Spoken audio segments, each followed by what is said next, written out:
और एकाग्र मन से भगवान की सुंदर कथा को श्रवण कीजिए। कंस के कारागार में भगवान का प्रागट्य हुआ है।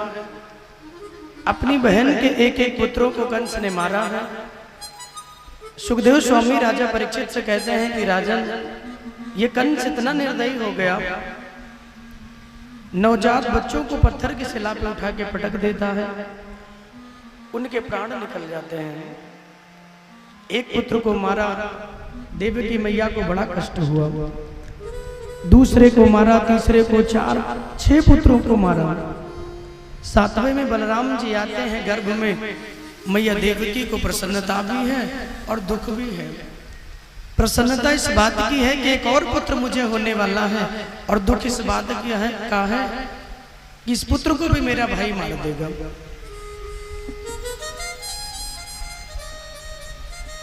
योग माया को भगवान ने आदेश दिया, बलराम जी के गर्भ का संकर्षण करके और ले जाके जो इनकी दूसरी पत्नी है माता रोहिणी, जो नंद भवन में रहती हैं, उनके उदर में रख दिया। संकर्षण माने खींच लेना, किसी चीज को खींच के संकर्षण करके और कहीं और पहुंचा देना। देवकी मैया के गर्भ को खींचकर और माता रोहिणी के उदर में रख दिया। बलराम जी का प्रागट्य हुआ। 7वें के रूप में जब भगवान बलराम जी को प्रकट किए, 8म गर्भ में भगवान स्वयं आ रहे हैं। प्रभु के आने की खुशी में जितने भी देवता थे सब स्तुति करने के लिए पहुंच गए। जिसका जो भाव बना उसी प्रकार से भगवान की स्तुति करने लगे। कोई कहता है भगवान आपका रूप सत्य है, आपका नाम सत्य है, आपकी लीला सत्य है, आपकी जितने भी गुण हैं वो सब सत्य है। सत्यात्मकम त्वाम शरणम प्रपन्नाः, आप स्वयं सत्य हो और आपकी जितनी भी लीलाएं हैं वो भी सत्य है। अथ सर्वगुणोपेतः कालः परम शोभनः। कितना सुंदर सुखदेव जी महाराज कहते हैं कि जब भगवान कृष्ण कन्हैया प्रकट हुए, तो जब भगवान प्रकट हुए तो कालः परम शोभनः, काल माने मृत्यु, मृत्यु भी परम सुंदर हो गई महाराज। कृष्ण के आने की खुशी में मानो मृत्यु देवी भी आनंद में भर गई। जिन नदियों का जल रात्रि में शांत हो जाता है, वो नदियां भी चलायमान प्रवाहित हो गई। भगवान के आने की खुशी में नदियों में जल उमड़ने लगा। जो पुष्प मुरझा गए थे, सुखदेव जी महाराज कहते हैं कृष्ण की खुशी में, भगवान के स्वागत में वो पुष्प भी खिलने लगे। दिशाएं मंद सुगंध बहने लगी, सब तरफ आनंद ही आनंद हो गया महाराज। इतना आनंद सुखदेव जी स्वामी कहते हैं कि परीक्षित, तुम्हें सुन के इतना आनंद आ रहा है, लेकिन जहां भगवान ने जन्म लिया होगा सोचो वहां कितना आनंद आया होगा।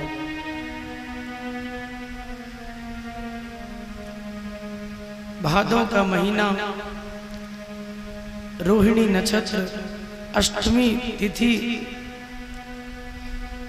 बुधवार का दिन, ठीक रात्रि के 12 बजे का समय।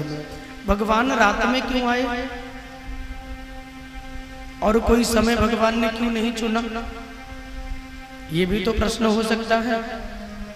12 बजे रात में आने की क्या जरूरत थी? सब सो गए तो ठाकुर जी आए। क्योंकि भगवान रात्रि में इसीलिए आए, राम अवतार में अयोध्या में जब राम जी प्रकट हुए, तो राम जी कब प्रकट हुए? दिन में कि रात में? ठीक दिन के दोपहरिया 12 बजे, जितनी टाइम यहाँ कथा शुरू होती है। दिन के 12 बजे राम जी प्रकट हुए। राम के जन्म में पूरी अयोध्या खुशी में डूब गई, सब मगन हो गए। लेकिन अयोध्या में 2 लोग ऐसे थे जो दुखी हो गए। अब आप सोचोगे कि भगवान के आने में भी कोई दुखी होता? बोले हाँ जी होते हैं। कौन हो गया? बोले एक तो रात्रि देवी और एक चंद्रमा देवता। ये दोनों दुखी हो गए। बोले क्यों हो गए? बोले इसीलिए दुखी हो गए क्योंकि रात में आए होते तो रात्रि देवी को दर्शन हो जाता। और चंद्रमा कब निकलते हैं? चंद्रमा भी तो रात्रि में निकलते हैं। तो प्रभु आ गए दिन के 12 बजे, इसलिए ना रात्रि को देवी को दर्शन हुआ और ना चंद्रमा देव को दर्शन हुआ। दोनों दुखी हो गए। राम जी ने देखा कि सब लोग आनंद में हैं, सभी खुशी में झूम रहे हैं, नाच रहे हैं, लेकिन दरवाजे पे दो लोग दुखी खड़े हैं। राम जी ने उनको बुलाया, बोले इधर आओ। और जब इनको बुलाया तो रात्रि देवी ने कहा हम नहीं आएंगे। बोले क्यों? अरे बोले महाराज मैंने सुना कि आप समदर्शी हो, एक ही प्रकार से दुनिया को देखते हो, लेकिन आपके आने में भी मुझे तकलीफ हो गई। राम जी कहते तुम इतनी दुखी क्यों हो? बोले महाराज मेरे दुख का कारण आप ही हो। हम हैं देवी? बोले हाँ। बोले क्यों? बोले क्या जरूरत थी दिन में 12 बजे आने की भाई? अरे दिन में आना था तो कोई बात नहीं, एक तो सूर्य वंश में आए चलो ठीक है, ऊपर से दिन के 12 बजे आगे खड़ी दोपहरिया में। अरे थोड़ा शाम को आ जाते, दिन भी रहती रात भी रहती, हम भी दर्शन कर लेते, उन्हें भी दर्शन हो जाता। तुम तो भगवान हो ना, फिर तुमने ऐसा क्यों किया? राम जी बोले अच्छा इसीलिए दुखी हो? बोले हाँ। रात्रि में शाम को आ जाते, दोनों को दर्शन हो जाता। सुखदेव स्वामी कहते हैं कि राजन रात्रि देवी की प्रसन्नता के लिए भगवान राम कहते देवी तुम चिंता मत करो, मेरे द्वार पे जो आता है वो कभी दुखी नहीं जाता। जो भी भगवान के द्वार पे आता है वो प्रसन्नता लेके जाता है, अपनी खाली झोली को भगवान के दरबार से भर के जाता है। महाराज क्या बोलना पड़ेगा? जोर से बोलना पड़ेगा प्यारे। वो खाली हाथ नहीं जाता, वो अपनी झोली को भर के जाता है। रात्रि देवी की खुशी के लिए राम जी ने क्या कहा?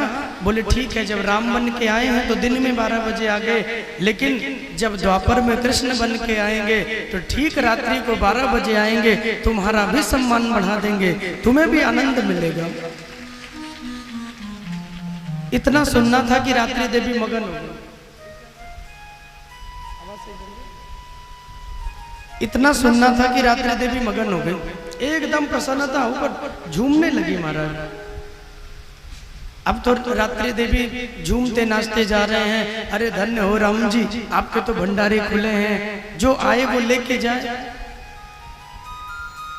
चंद्रमा देवता ने देखा कि अभी अभी तो इतनी दुखी गई थी, इतनी जल्दी इतनी प्रसन्नता लेके कैसे आ रही हैं? क्या मिल गया इनको ऐसा जो प्रसन्न होके आ रही है? रात्रि देवी ने कहा महाराज मुझे तो राम जी ने बहुत कुछ दे दिया, अब तुम्हारी बारी है, तुम भी जाओ तो तुम भी लेके आओ। रात्रि देवी तो वहां से निकल गई, चंद्रमा देवता भागे, राम जी के पास जाके कहा प्रभु मुझे भी कुछ दीजिए, मुझे भी तो कुछ मिलना चाहिए। राम जी कहे बिल्कुल मिलना चाहिए, मेरा नाम है राम, लोग मुझे कहेंगे राम, लेकिन आज से तुम्हारे नाम को अपने नाम के साथ जोड़ ले रहा हूँ। मेरा नाम राम, लेकिन लोग मुझे अब कहेंगे बोले रामचंद्र भगवान की जय। तो चंद्रमा के नाम को राम जी ने अपने नाम से जोड़ लिया। चंद्रमा को भी भगवान ने प्रसन्नता दी। रात्रि देवी भी खुश हो गई, चंद्रमा देवता भी खुश हो गए, और दोनों मगन होकर नाचते गाते चल दिए। तो त्रेता में राम जी दिन में 12 बजे आए थे, इसीलिए द्वापर में कृष्ण कन्हैया ठीक रात्रि को 12 बजे आए। और जब प्रकट हुए तो कैसे? बोले पुत्र के रूप में नहीं, बोले फिर बोले चतुर्भुज नारायण के रूप में। और ऐसे 4 हाथों वाले बच्चे को देखकर वसुदेव जी दोनों हाथ जोड़ के कहते हैं कि तुम अद्भुतम बालक मम्बुजेक्षणम चतुर्भुजम संग गदायुधायुधम श्रीवत्स लक्ष्मम गलशोभिकौस्तुभम पीताम्बरम सांद्र पयोधु सौभगम। आहा हा महाराज, तुम अद्भुतम बालक मुझे क्षणम। वसुदेव जी कहते हैं ऐसा अद्भुत बालक तो मैंने कबहू देखो ना, आज तक ऐसा अद्भुत बालक नहीं देखा। बोले बालक में अद्भुत क्या है? बोले इसके 4 हाथ हैं। दुनिया में जितने बच्चे होते हैं उनके 2 हाथ होते हैं, अब प्रभु तो 4 हाथों वाले बन के आ गया। देवकी जी ने कहा महाराज मुझे इतना बड़ा बेटा नहीं चाहिए, कृपा करके छोटे बन जाइए। बन गए छोटे। फिर मैया ने कहा कि बालक रोता है, तो भगवान रोने लगे। सुखदेव जी स्वामी कहते हैं कि परीक्षित, कृष्ण के आने की खुशी में जो मृत्यु देवी है, जो काल है, परम शोभना, वो भी सुंदर हो गया। काल भी सुंदर हो गया। रात्रि में आपने फूलों को खिलते नहीं देखा होगा, लेकिन जिस रात भादों के महीने में कन्हैया आए तो वो मुरझाए हुए फूल भी खिलने लगे। मानो वो पुष्प भगवान के आने की अगवानी कर रहे हैं। भगवान के स्वागत में पुष्प भी खिल गए। छोटे बन के पिताजी को कहा कि मुझे तुरंत ले चलिए। बोले कहाँ? बोले नंद भवन में मुझे लिटा के आ जाइए। वहां पे एक योग माया रूपी कन्या ने जन्म लिया होगा, मुझे लिटा देना और उस कन्या को लेके लौट आना। और पिताजी जल्दी कीजिए, कहीं ऐसा ना हो कि मामा जी आ जाए, और अगर मामा जी आ गए तो फिर अभी 2 हाथ करना पड़ेगा। जल्दी चलिए। एक टोकरी में कन्हैया को रखा है, वसुदेव जी ने अपने सर पे धारण किया। और कल आपने सुंदर सी झांकी देखी थी, कैसे वसुदेव जी लेके चले। लेकिन जब भगवान को लेके जाने लगे तो वसुदेव जी के हाथों में जंजीर, पैरों में बेड़ियां, इतने इतने पहरेदार खड़े हैं लेके भाला, इतने इतने बड़े बड़े दरवाजे, बड़े बड़े गेट बंद हैं। जाऊं तो कैसे लेके जाऊं आपको कन्हैया? भगवान हंसते हुए कहते हैं पिताजी, जिसके जीवन में माया आती है उसके जीवन के सारे बंधन बंध जाते हैं, और जो मायापति यानी मुझे धारण करता है उसके जितने बंधन बंधे होते हैं वो सारे बंधन खुल जाते हैं। क्या बोलना पड़ेगा? जोर से बोलना पड़ेगा प्यारे।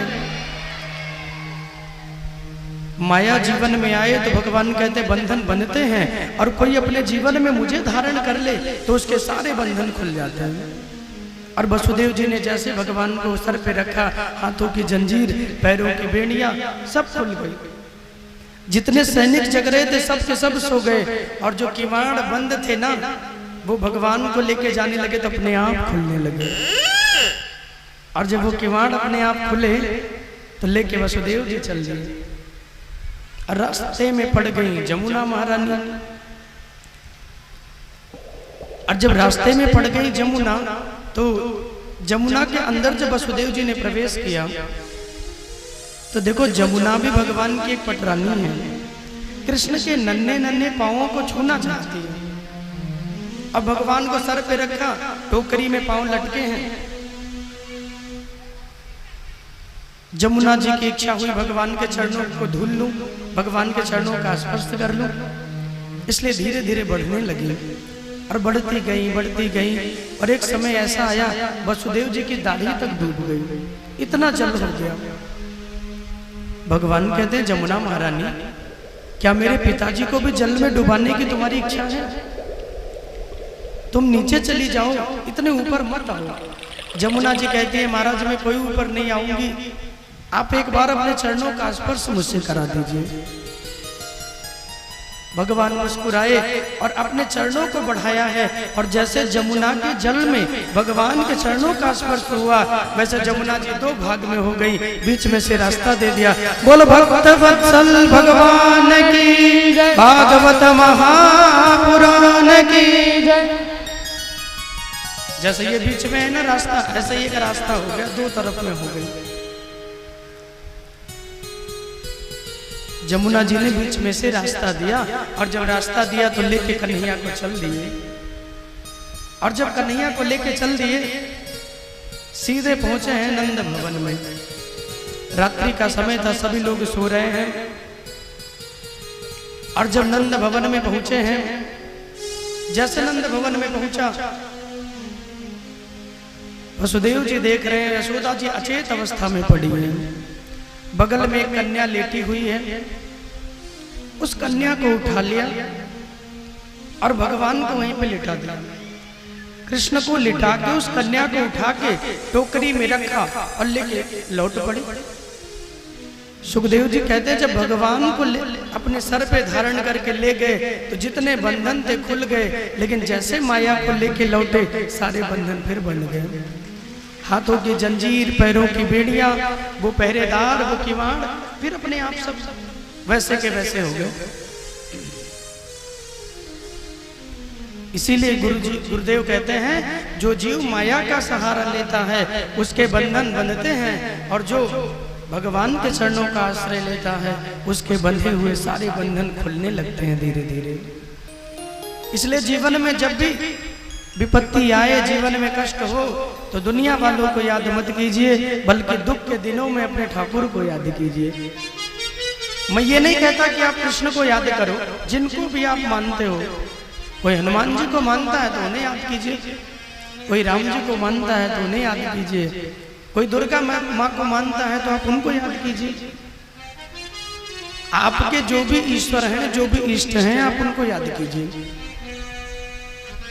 लेकिन हम लोग करते क्या हैं, बोले दुख में तो भगवान को याद करते हैं और सुख आता है तो सबसे पहले भगवान को ही भूल जाते हैं। दुख में सुमिरन सब करे, सुख में करे न कोई, और जो सुख में सुमिरन करे तो दुख काहे को। सुख में कोई याद करता है भगवान को? धन दौलत हो, सब कुछ हो जाए तो क्यों याद करेंगे भाई?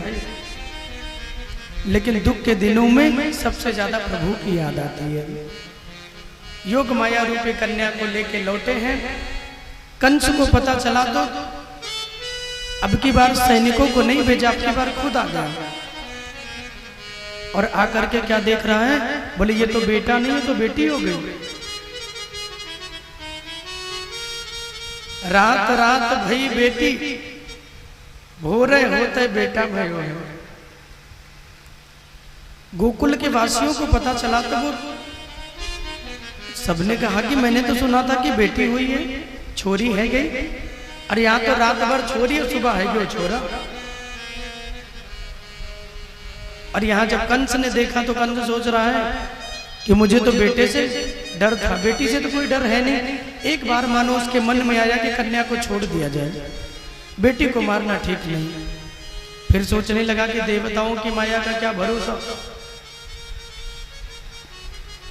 देवताओं की माया का कोई भरोसा नहीं है, कब बेटी को बेटा कर दे और बेटे को बेटी, कौन जाने। इसलिए सुखदेव जी कहते हैं उस कन्या के चरणों को पकड़ के जैसे ही पत्थर के शिला पे पटकना चाहा, वैसे कंस के मस्तक पर एक लात मारी उस कन्या ने। कंस जाके पीछे गिरा और माता आकाश में प्रकट हो गई। बोले योग माया महारानी की जय। माता जगदम्बा के रूप में शेर पे सवार होकर अष्टभुजा के रूप में आकाश में प्रकट हो गई। कंस तो भयभीत हो गया, ये क्या हो गया, एक साधारण सी कन्या और जगदम्बा बन गई। माता जगदम्बा ने कहा हे मूर्ख कंस, तू मुझे मारना चाहता है, लेकिन मैं देवताओं की जननी हूं, मुझे कोई मार नहीं सकता। लेकिन मैं तुझे बता रही हूं कि तुझे मारने वाला गोकुल में अवतार ले चुका है, तू अपने प्राणों की चिंता कर। मुझे तो कोई नहीं मार सकता, लेकिन तुझे मारने वाला गोकुल में अवतार ले चुका है। इतना जब सुना कंस ने, इतना कह के वो माता अंतर ध्यान हो गई, और जब कंस ने सुना तो भयभीत हो गया। सोचने लगा कि मैं जितना भी उस पुत्र को मारना चाहा उतना मुझसे दूर होता गया। मैंने कितना प्रयास किया, उसी के चक्कर में 6 पुत्रों को और मार दिया, फिर भी मेरा काल तो अभी भी जीवित